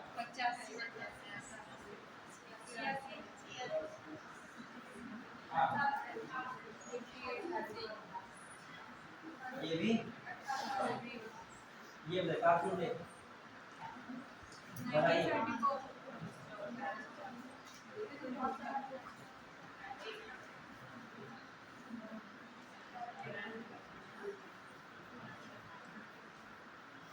याद रखिएगा, सन वगैरह भी अच्छी याद रखिए, ठीक है? अब आइए एक दो पॉइंट्स कर देगा। बलवंत राय मेहता समिति की कोई खास बात बताइए सबसे। इतनी खास बात बताओगे और खास बात बताओगे इसमें? और वो होगा चलो एक बात बता दिया, चलो इनकी खास बात बता दीजिए। तो इस तरह इनके बता दीजिए कौन थे? एक कौन सा था? जिला तो बता दीजिए। जिला परिषद, ग्राम पंचायत शुरू हो जाएगा। अब दिमाग लगाइए, क्या कहते हैं दूसरा स्तर कौन था? हाँ, मंडल पंचायत। दूसरा कौन था? जब ऐसा कड़वा तुम लोग बोलोगे कुछ निकल ही सही जाएगा। मंडल पंचायत बोल रहा, कोई ग्राम पंचायत बोल रहा है, कोई कुछ और मंडल में लगा दिया, ब्लॉक मंडल बना दिया। ठीक है, इतने मंडल बनाओगे ठीक है। फिर आ जाइए, चलिए ये मामला हो गया था। इसमें केंद्रीय बिंदु कौन था? विकास का। फिर जीवित राष्ट्र में कुछ खास बताइए। अच्छा, जो आ जाए ग्राम न्यायालय की सबसे पहले बात किसने की थी? न्याय पंचायत की बात अशोक मेहता ने। क्वेश्चन आया है बीपीएससी में, किसी में आया था कि न्याय पंचायत की सर्वप्रथम बात किसने की थी? उसको लगाना था ऑप्शन अशोक मेहता। फिर जीवीके राव की बात क्या है? प्रशासन की बात जिसने भी की है, जो प्रशासनिक संरचना में सुधार किया जाए, ब्यूरोक्रेसी को सही किया जाए स्थायी निकाय में, वो सब कौन कह रहे थे? जीवीके राव। याद है प्रशासन जो बिना जड़ वाली घास, ये सब किससे संबंधित था? फिर आइए एलएन सिंघवी में क्या रहा था? एक संविधान में नया अध्याय जोड़ा जाए, संवैधानिकता पर जोर कौन दे रहे हैं? एलएन सिंह। जो कहा जाए संवैधानिकता की बात कौन कर रहा है? भले संवैधानिकता की बात ये भी कर रहे हैं, ये भी कर रहे हैं। मैं कहूं कि पंचायतों को समय दर्जा दिया जाए, भले ये बात कर रहे हैं, ये लोग कर रहे थे समय दर्जा की बात, लेकिन जो है कहा जाए स्पेशल किसने कहा संविधान में अध्याय जोड़ दिया जाए, ये सब किसको माना गया है? जो कहा जाए पंचायत को संवैधानिक दर्जा देने की बात कही है, ऑप्शन में तुमको ये क्वेश्चन मिलता है कई बार, किसको टिक मारोगे? एलएन सिंघवी को। अब आगे हुनर समिति का रिलेशन किससे है? वही जो आपका कौन है? निर्वाचन आयोग, राज्य निर्वाचन आयोग वगैरह, और जो है गार्डियन की वही बातें कह रहे हैं, रिजर्वेशन की बातें कर रहे हैं ये लोग। और क्या कह रहे हैं? दूसरी बात, राज्य निर्वाचन आयोग और राज्य वित्त आयोग। तो कुछ महत्वपूर्ण बातें दिमाग में हर टाइम रखिए। अब आई डालिएगा दल बदल कानून, डालिए फटाक से।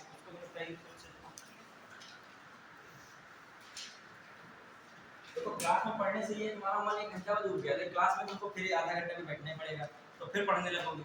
विकल्प नहीं, डिसिप्लिन रहता है ऑफलाइन क्लास में। हाँ, अब आइए दल बदल परिवर्तन कानून, इसे बताइएगा दल बदल।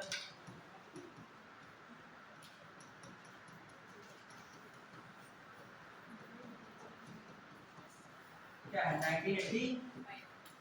ध्यान रखिए दल बदल कानून क्या है? 1985 में। क्लियर? दूसरी बात है, ये कौन संविधान संशोधन है? 52वां संविधान, 52वां संविधान संशोधन। ठीक है, 52वां संविधान संशोधन द्वारा कौन कानून लाया गया? दल बदल परिवर्तन कानून लाया गया। और इसमें जो है कौन सा जो है मामला रखा गया दल बदल कानून में? कौन सी अनुसूची जोड़ी गई? 10वीं अनुसूची भी जोड़ी गई। अब कहा जा रहा है इसके तहत कौन सी चीजें निर्णयताएं बताइए। इसमें क्या बताइए? किन आधार पर निर्णयताएं घोषित की जा सकती हैं?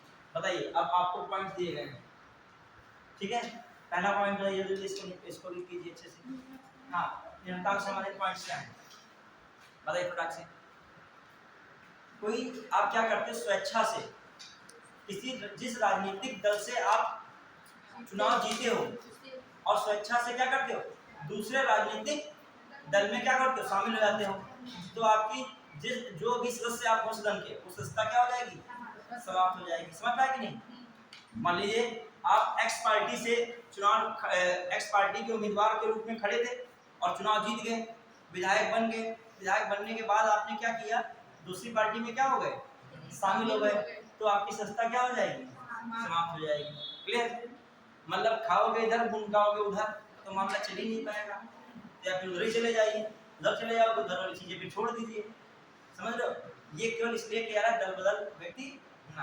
क्लियर? फिर लेकिन तब भी होता है कंट्रोल, तब भी नहीं है, क्योंकि मन में इच्छाओं पे कंट्रोल नहीं हो सकता है। ठीक है, आज मान लीजिए इधर है तो कल उधर है, फिर कल को उधर है, आज इधर है। ये सब राजनीति में चलता है। जो जाता है ना इधर, वो एक दिन सोचता है कि तुम फिर इधर लौट के आओगे, तो दल बदलू हो इसीलिए। ठीक है, अब दल बदलू को कहना मेरे सबको दल बदलू होता है। कुछ ही लोग जो हैं, जो मतलब कोई फाउंडेशन चाहिए पार्टी के लिए खून पसीने कमाई एक की है, बस वही नहीं है, बाकी तो सब जिधर भी इधर जिधर फायदा दिखता है उधर डिस्ट्रीब्यूट हो जाते हैं। ठीक है, ये कलाबाजी हो जाती है। चले, और इस कानून को हंसते होंगे खड़े होकर, कहते कानून भी हमारा कुछ नहीं कर पाया, ठीक है। अब इस कानून में और सख्ती होने की जरूरत है, इसमें लग जाए 2-4 बार बैन हो जाओगे, विधायक ही नहीं बन पाओगे, नहीं समझे। मान लीजिए इसमें क्या होता है कि आप इधर से इधर चले गए, संस्था समाप्त हो गई, लेकिन मान लीजिए 5 वर्ष थे, सपोज कितने वर्ष, 4 वर्ष विधायक जी रह लिए हैं, 1 वर्ष अब उनको डाउट में लग रहा है, कह रहा 1 वर्ष में क्या है, 1 वर्ष को दान नहीं, दान कर देंगे जनता के नाम। अब जो है लग रहा है दूसरी पार्टी क्या हो सकती है चुनाव में, जीत सकती। मान लीजिए एक्स पे जीते थे, एक्स पार्टी से जीते थे, 4 साल विधायक की सुविधाएं ली, भत्ता वत्ता जो भी लिया, पेंशन भी जो कुछ फिक्स हो गई, सब इनका क्लियर हो चुका है यहाँ से, ठीक है। अब ये क्या की 4 साल बाद ये प्लान बना ली है, कहाँ रवाना हो जाए, इनको लग रहा है वाई पार्टी अब से जो है जोरदार चल रही है, तो 1 साल का घाटा लेकिन 5 साल का मुनाफा है, समझ रहे हो। तो फिर भी फायदे में कितना है, 4 साल तो निकल ही आएंगे, ठीक, 4 साल के 5 साल निकलेंगे, अब तो 5 साल पूरे रहेंगे ना, ठीक है। अब मतलब उसमें भी रिस्क हो तो फिर इधर आ सकते तो 40 साल रह सकते।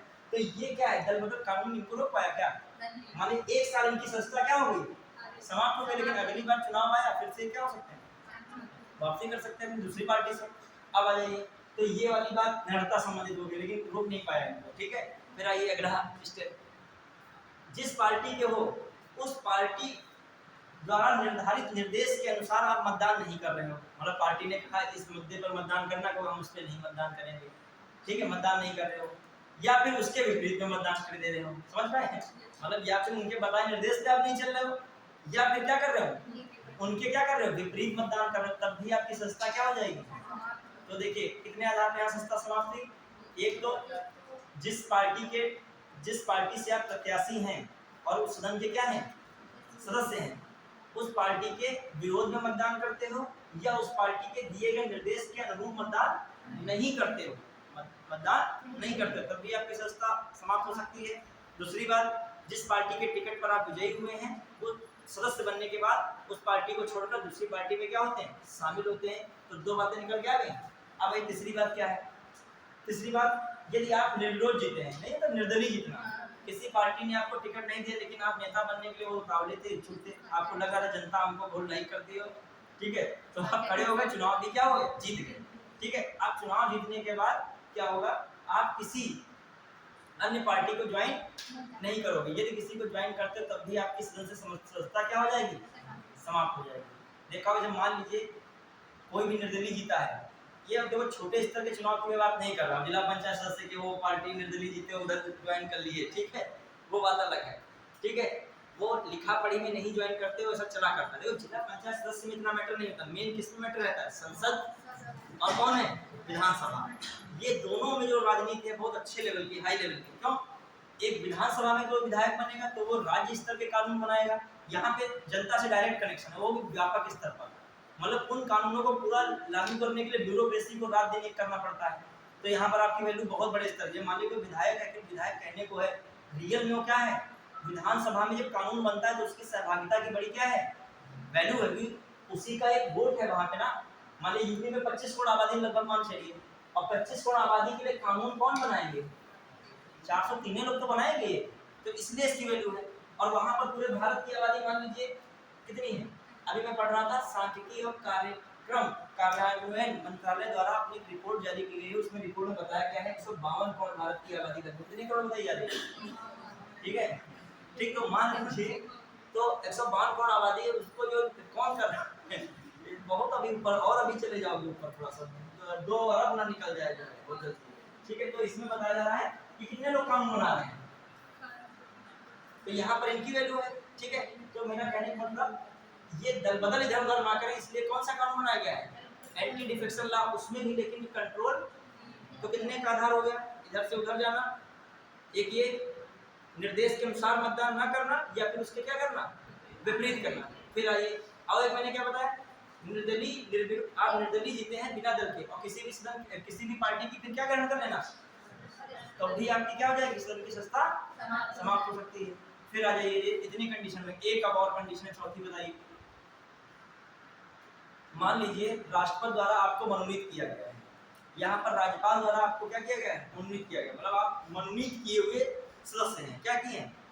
मान लीजिए राज्यसभा में जो 12 ऐसे भी सदस्य होते हैं जो क्या है, चुनाव नहीं लड़े हैं, उनको क्या किया गया है, मनोनीत किया गया है, ठीक है। विधानसभा में 1/6 सदस्य ऐसे होते हैं जो क्या होते हैं विधानसभा में, विधान परिषद में 1/6 सदस्य ऐसे होते हैं जो राज्यपाल द्वारा क्या किए हैं।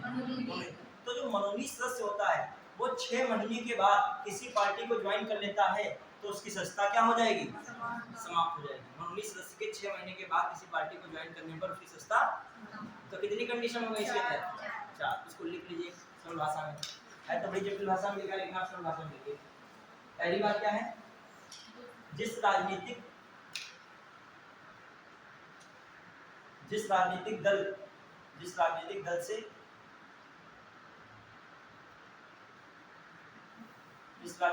से हैं उसके दिशा निर्देश के अनुसार मतदान ना करना, तथा अथवा उसके विपरीत मतदान करना, क्या करना, मतदान करना।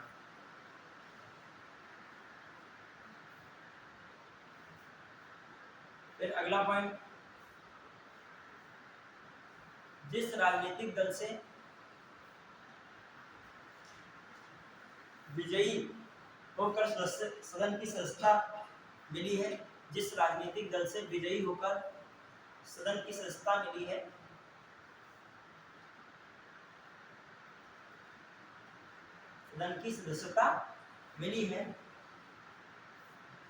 जिस राजनीतिक दल से क्या होकर विजयी होकर सदन की क्या मिली है, सदस्यता मिली है, उसको छोड़कर अन्य राजनीतिक दल में शामिल होना, किसी दूसरे राजनीतिक दल में शामिल होना।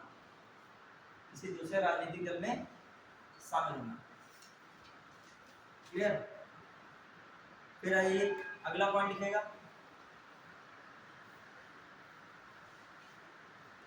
ये लिखा निर्दलीय जीते प्रत्याशी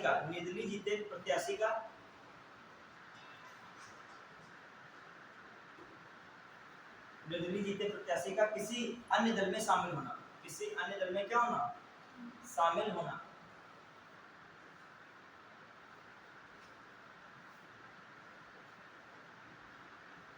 ठीक है। फिर अगला लिखेगा,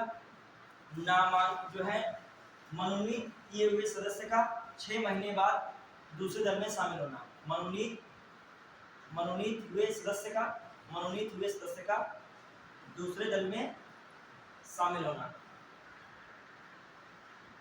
दूसरे दल में क्या होना, शामिल होना। ये किसमें कहा जा रहा है, इसी एंटी डिफेक्शन लॉ में। ठीक है। फिर आ जाइए, क्लियर, बढ़ाएंगे। अब आ जाइए एक और बात लास्ट में देखिए, ये बात तो इसमें की गई है, एक और बात भी रखी जाती है, वो जोड़ दी गई है आपके, एक संशोधन हुआ था 91वां CAA 2003। थोड़ा सा एक दो लाइन छोड़ के, थोड़ा नीचे दूरी में लिखिएगा, 2 लाइन छोड़ के लिखिएगा। यदि पार्टी के कुल सदस्यों के 2/3 सदस्य, 2/3 या उससे अधिक सदस्य, यदि पार्टी के कुल सदस्यों के 2/3 या उससे अधिक सदस्य दूसरी पार्टी में चले जाते हैं तो उनकी सदन से सदस्यता समाप्त नहीं होती, तो उनकी सदन से सदस्यता समाप्त नहीं होती। इस बात को समझिए, सदन से सदस्यता समाप्त नहीं होती। मान लीजिए 60 लोग हैं, कितने जीते हैं लोग, 60 लोग जीते हैं, समझ में आता है कितने लोग जीते, 60 लोग, और इसके जो है 5 सदस्य चले जाए, 5 सदस्य किसी दूसरी पार्टी में चले जाए, तो इसमें जो है दूसरी पार्टी में जाएंगे, लेकिन सदन के सदस्य नहीं रह गए, ना विधायक रह गए, नहीं क्या रह गए, सांसद रह गए, मतलब कुछ भी नहीं, आम आदमी हो गए। ठीक है। लेकिन इसका कितना 2/3, मतलब जो है 20 दूनी 40 से दूसरी पार्टी में चले जाएंगे तो इनकी सदस्यता समाप्त नहीं होगी। तो सदस्यता समाप्त ये 5 लोग का है तो इनकी सत्ता समाप्त हो जाएगी। यदि 2/3 लोग चले गए, नहीं समझे, अरे भैया पूरी पार्टी है चली जा रही है तो इसका मतलब पार्टी में खोट है, इनके में थोड़ी खोट हो सकता है, समझ रहे हो कि नहीं? मतलब ये माना जाता है लोकतंत्र में पूरा बहुमत है किधर जा रहा है, 66% बहुमत किधर चला जाता है। और ये जो है किसके साथ हुआ था अभी हाल ही में प्रदेश में, शिवसेना के साथ। शिवसेना के 2/3 विधायक किधर चले गए, बीजेपी में चले गए, तो उनकी वहां सरकार में उनकी सत्ता भी समाप्त ऐसे नहीं होगी सत्ता। 2/3 चले गए ना, सत्ता समाप्त कब होगी, जब 2/3 से क्या होंगे, कम होंगे, तब उनकी सत्ता क्या हो जाएगी, समाप्त हो जाएगी। ठीक है, अरे पूरा एक ग्रुप पूरा बना ले 2/3 का तो सत्ता किसी की समाप्त नहीं होगी। क्लियर? फिर सदन चलेगा भी, अगर समाप्त हो जाएंगे तो वहां पे चलेगा कैसे, कोरम में शायद ना पूरा हो, इसलिए तो यहाँ तक हम लोगों ने रखा है। ठीक है, अब कुछ पॉइंट्स बचे थे वो नेक्स्ट क्लास में हो जाएंगे। ठीक, और नया टॉपिक अब नेक्स्ट क्लास में चलेगा।